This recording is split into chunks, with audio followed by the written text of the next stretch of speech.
The intro is just a quick recap, so skip to here if you want to get straight to it. For the past 2 months, I've been making an attempt at, from what I can tell, as the first Persona 4 Golden Nuzlocke. What I mean by Nuzlocke is that I've adapted the rules of a Pokemon Hardcore Nuzlocke to the gameplay of Persona 4 Golden.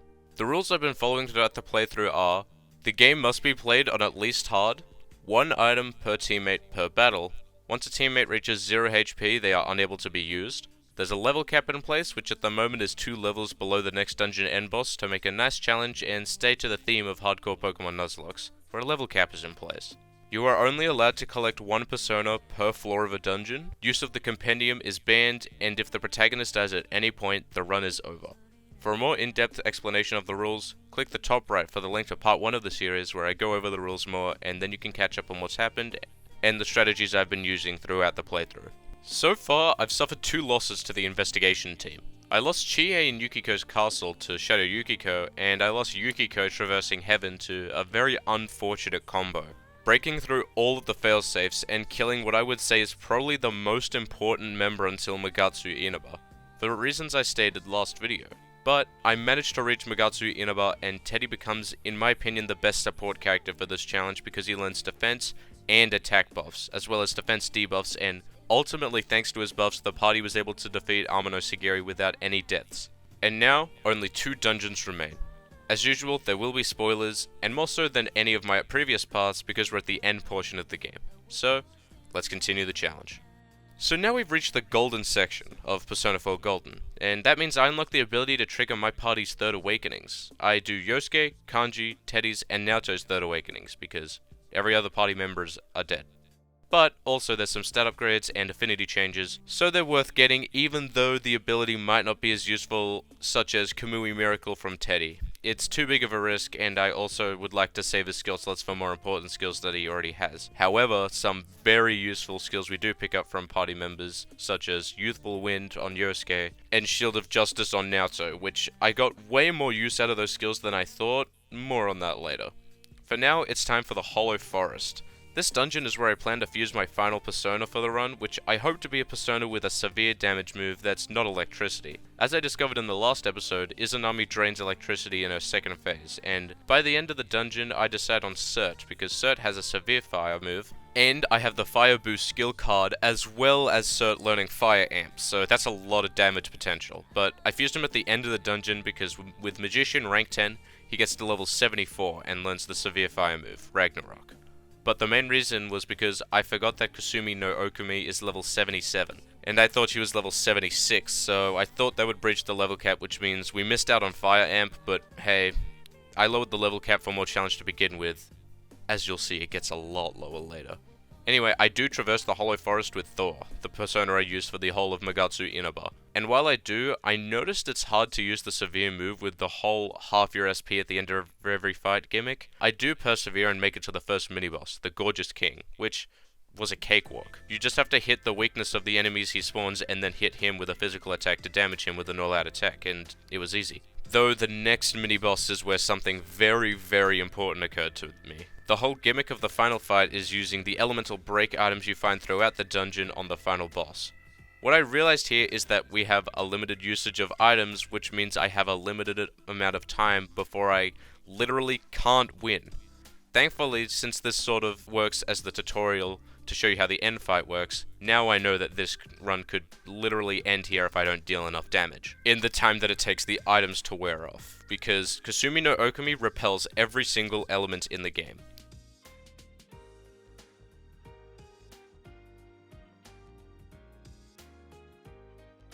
Alternatively, I could have kept or relearned the elemental break skills your party gets, however, I forgot. So now is the time I fuse Cert and go to Yukiko's castle to get some extra points in endurance with shuffle time, because Cert doesn't have a very high base endurance stat, and there's not much else I can do because you're only allowed to use items that you can find in the dungeon. But while farming in Yukiko's dungeon, I get a chance to fight the Reaper, and I figured even if the items it can drop aren't useful for the Hollow Forest, I can always use it for the final dungeon, and the run would definitely feel more complete by doing the Reaper, even if I didn't do most of the optional bosses, and the only one that interests me anyway is Margaret and the Reaper, but Margaret's New Game Plus. Anyway, the Reaper was a pretty straightforward enemy. Just stay at high HP as possible, buffed, and use Mind Charge with Naoto and Protagonist to deal as much damage as possible, and a crit Brave Blade ends the fight, securing me the Blade of Totsuka, the protagonist's best weapon, which will be nice for the final dungeon. And after that, I decided to buckle up in for what I thought would be the final fight of the Nuzlocke, with the likely chance of failing due to item restrictions. Also, there's no other video for the boss fights, but that'll be explained later at the end. Anyway, the Mary fight begins immediately with bad things all around. The healer and buffer of the team gets knocked down and with Dizzy, and Naoto uses her social link indoor very early into the fight. But with the angelic grace she got from Bike Rank Hangout 5, a few turns of lucky dodges later and the whole team is back on their feet, and dealing enough damage to proceed to the scripted events that lead to the second phase of the Marie fight, Kasumi no Okumi. The fight starts and I immediately get crit. Not great, but it's whatever because she does nothing during her one more turn anyway, which works for me.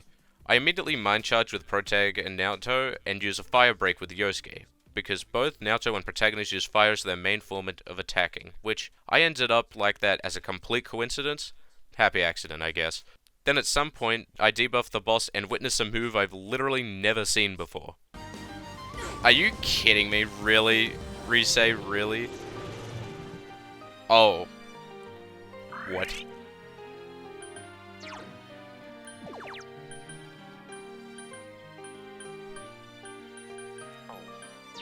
Excuse me?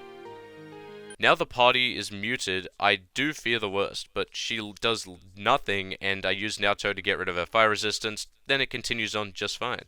Then, by the end of the fight, Teddy uses another fire break, and with those turns I'm able to beat the boss with only one available item use left, conquering the Hollow Forest. Just in case.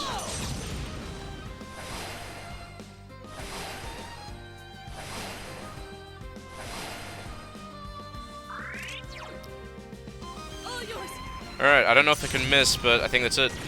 Alright. Hollow Forest, that's the word. Hollow Forest completed. After that, it's on to the final dungeon of the game. And to be completely honest, there's not too much to mention for Yomotsu Hirasaka. The first mini-boss is weak to almost everything and only uses physical attacks, so Repel Physical and Tetrakan are your friend, and it goes down pretty fast. The second mini-boss does have severe Almighty to all foes, as well as Evil Smiling Ghastly Whale, and at the beginning of the fight, it immediately uses those Almighty attacks twice in a row, triggering Naoto's Endure, which would make you think I'm in trouble, but by then I had come across an absolute game changer for this run, and potentially many other challenge runs. Naoto's Third Awakening skill grants the Shield of Justice ability, which prevents all attacks on all party members for one turn. It's a very good move, but it costs 160 SP, which is normally around half of her SP. However, on the first floor of Yomotsu Hirasaka, I happen to get the Chakra Ring. Thank you, Locked Chests, they really did carry this run. The Chakra Rings halves the SP cost of all moves on a character, and it takes up an accessory slot. So now Shield of Justice only costs 80 SP, which is insane. Considering Naoto comes with Invigorate skills to begin with, which, although I did get rid of, I didn't expect this to happen, and I was fine without them anyway. But you can use Shield of Justice up to 4 times with Naoto's SP pool, which 4 turns without taking damage is absolutely crazy, especially when you consider that they do block Almighty attacks. With that, I was able to recover in the mini-boss fight, and with this knowledge, it's going to be a lot easier than I thought, which is why I'm going to bring something else up, the level cap, which, for this dungeon, is 90, as that is Izanami's level. However, that's a bit too high, considering most of the enemies by the end are around level 80, so 90 seems like an insane amount to grind, so why would we go to 90 when we can stay at around 80? So at this point in the game, we've had access to every single mechanic and a lot of personas, and I think it's only fair, since we have access to pretty much everything in the game, to keep the level down to 80. 10 below the boss, but as you see later, I entered the boss at level 79 anyway. So to prepare for the fight, I actually fight the Reaper again, except this time in Yomotsu Hirasaka, which actually went pretty badly, because for some reason, instead of doing its usual spam of break skills and light or dark attacks, it spammed Almighty attacks every single turn it got, and it got pretty close at times, but with Teddy's healing and Naoto's Shield of Justice, it cost me no lives thankfully, and with Yosuke's ultimate weapon, I think it's time to enter the final fight of Persona 4 Golden. In terms of equipment, Yosuke and Protagonist have their ultimate weapons, of course, and all the boys are wearing Sonodori wear because it's really good armor and it has a really good passive. The passive being 100 more SP, so I can fire off more buffs, heals, severe attacks, and youthful wins.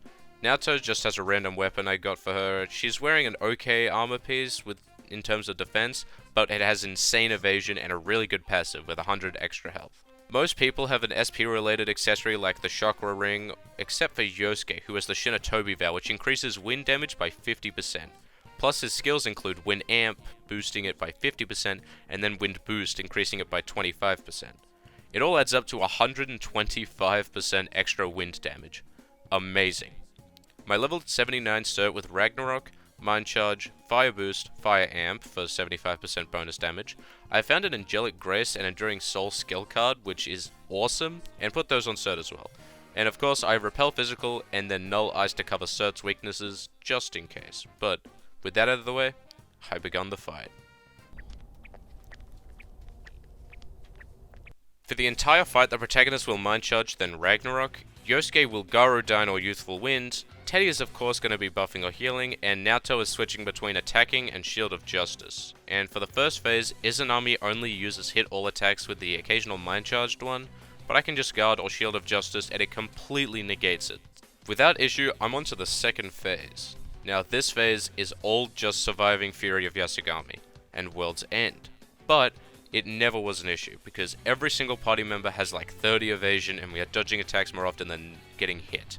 Naoto and Protagonist have Angelic Grace, and when she puts Mind Charge up, Shield of Justice just saves the day. I honestly think now that Teddy, Rise, and Naoto are the most important characters in this challenge because of Teddy's buffs, of course, Rise's insane Navigator abilities, and Naoto's insane Third Awakening skill. Shield of Justice makes this fight extremely manageable. Teddy's Endure activates a bit before halfway into the fight, but after healing, it's all good, and throughout the final bit of the game, it becomes kind of harder to lose party members on accident because of how many fail-safes you have. We have Endure from Social Link on party members, then Rise's block lethal attack skill, and if I get hit, I have Enduring Soul. Rise blocks lethal attacks, and a party member will take a hit for the Protagonist. Granted, their Social Link is high enough, but I already have rank 10 on everyone, so that's not an issue. And on top of that, if I allowed the Phoenix ability Rise has, that would be another failsafe. We have so many second chances, plus all the damage optimization I've done with Yosuke and Protagonist. I'm hitting for 600 damage near the end of the fight, and once Izanami runs out of health, only my party members come to help me, plus Sayako, and I complete the first ever Persona 4 Golden Nuzlocke.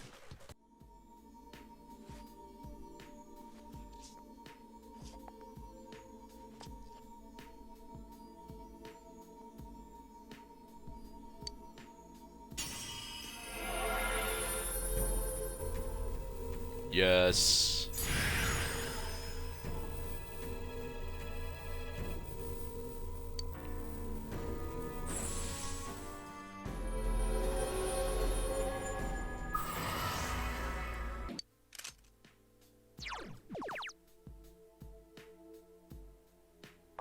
God, this is awesome.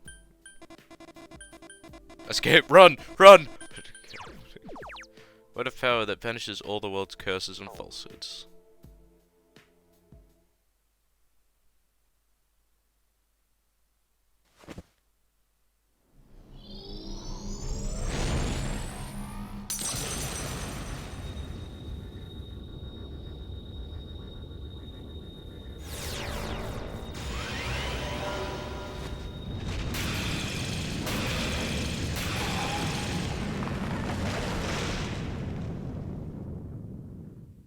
Wow, what a run through. Even after lowering the level cap by 10 and then going in lower level than that anyway, I managed to do it. I do have some thoughts on the challenge, such as 1, it was fun, and 2, I probably could have and should have made it harder. If I did do it again, I'd definitely set the level cap at 75 for the final fight, maybe even lower, but I think there are some fun spins you could put on this challenge, like not allowing Third Awakening skills, because as you saw, they absolutely carried the run way more than I could have ever expected. Or maybe you could just ban Third Awakenings in general for the affinity changes and small stat increases. I think this challenge is really cool because you can always make it as hard as you want with the level cap, because you can lower it to whatever point you want. Especially knowing more than I do now about the run, I could definitely make it harder and still have it be possible. For using mechanics such as the beach mechanic, where you gaze out at the sea and get a skill on the lowest level persona, which I did find out was not random, it was the lowest, thank you to this person. But there's more stuff like Yosuke's full potential mid-game. Pretty early on, Yosuke learns Tentarafu, and with Bike Hangout rank 1, learns Panic Boost. Panic is an insanely good debuff to use on enemies because they'll attack each other and waste turns, so that strategy could definitely come in handy for dealing with new dungeons where you're underleveled, and since Yosuke is the fastest party member, you can always get that move in before everyone else attacks, and it's something that I wish I knew before I started, and maybe it wouldn't have costed Yukiko's life in my run, but now it's over anyway, and that means I'm hoping to move on to Persona 5 Royal. I'd like to talk about that for a second because I'd like to format my videos a bit differently for that because it's a longer game and I'd like to fit in more dungeons in more videos. I'm not sure how many dungeons, but it saves me explaining the rules for every 2 dungeons like I did with Persona 4. And also I won't do the uncut boss fight footage anymore because barely anyone watched it, so if I spend less time on that, I can spend more time getting the main videos out, and I'm hoping to have less scripted voiceover and more in-the-moment commentary, because for this series, I have over 12,000 words in separate scripts for the voiceover that I've done. So with less script writing, I can do it faster and get the videos out faster for you guys, and also have more attempts at the challenge, and because I really think it's going to be difficult. It'll have to involve a massive amount of planning for social links, which ones are worth, which aren't, like Hifumi's ability. Would it be useful to switch party members when I have access to a wiki to learn weaknesses and just change them before and stuff like that? Also, the rules on encounters is a tough call because of how Persona 4 and Persona 5 differ in dungeon layouts. There's no floors, which means it can get difficult to find the right marker for encounters. Even with saying 1 persona more per Memento's floor isn't great, because that means no encounters at all for Kamoshida, 1 for Madarame, and they are always a palace behind. Also, now that we can actually fail encounters with hold-ups, we do need a lot of encounters, unless I want to pull up a wiki every time I encounter a shadow, which I'd be fine with, maybe for the first few attempts. I'll do it purely by guessing, because the early dungeons are going to be quite deadly, with lacking SP, personas, accessories, and speaking of which, do we allow DLC? It's just a lot to think about. However, I think I've got a loose image for what I would like the rules to be. I think what I would want to have is that DLC personas are banned from being used and fused, but I think it's fair to itemize them once you've reached the level that the persona is, and it must replace a current encounter you have. So you essentially trade an encounter for a DLC persona itemization, but maybe I could make it you have to be 10 or 5 levels over that persona to do that, I'm not sure, but I'll probably figure it out mid-attempt, maybe. But I do have a current idea for encounters. My current thought process is that you could get 1 encounter after every safe room, which means Kaneshiro was going to be hell as there's only 4, but Kamoshida has a lot of safe rooms, which then there's always the chance that we fail interrogations or just don't have the skills to knock it down, but I think this idea is balanced enough to keep it possible and still have room for a bit of itemization. Of course, the Compendium will be banned again, and the same rules regarding teammates and protagonist will apply. Now, I'm still a bit torn between what to do with DLC accessories because stuff like Camera Strap is absolutely busted to the point where I'm not sure if it's too good, but who knows, I'll have to adjust as I go along. This is definitely a run where it'll take a few attempts. Technically, it took 2 attempts to do Persona 4 because I actually died early in Yukiko's palace to a last resorting bronze dice, so that was technically my 2nd attempt that I completed it. And I'm not sure how long it'll take to do a Persona 5 one, but nonetheless, I'll definitely have a go, as I think it'd be really fun. I'd like to hear what you guys think of the rules I've just discussed, so if you want to put your thoughts in the comments down below, and also like and subscribe when you are there, that'd be awesome. But until then, I've got some IRL stuff to do, plus I'd like to play Persona 3 Portable. Or I guess now it's stationary? Because that's now releasing on pretty much everything, and I'm really excited to play it, and who knows, might be a potential Nuzlocke in the future. But until then, I'll be working hard to get that Persona 5 Nuzlocke up at some point in the future. I have no idea when, could be months, half a year max maybe, I don't know. Maybe I'll do some smaller uploads in between then. Just an estimate while editing, this will probably go up a bit after Persona 3 and 4 release everywhere, so I'd love to hear if people decide to attempt Nuzlockes of their own in either game, and I'll see you next time. and... Good to see you, Senpai. Kanji, it was welcome back. How could you mess that up? Hey, just shut up, all right? I just got stage fright, that's all. Well, I figured someone would blow it.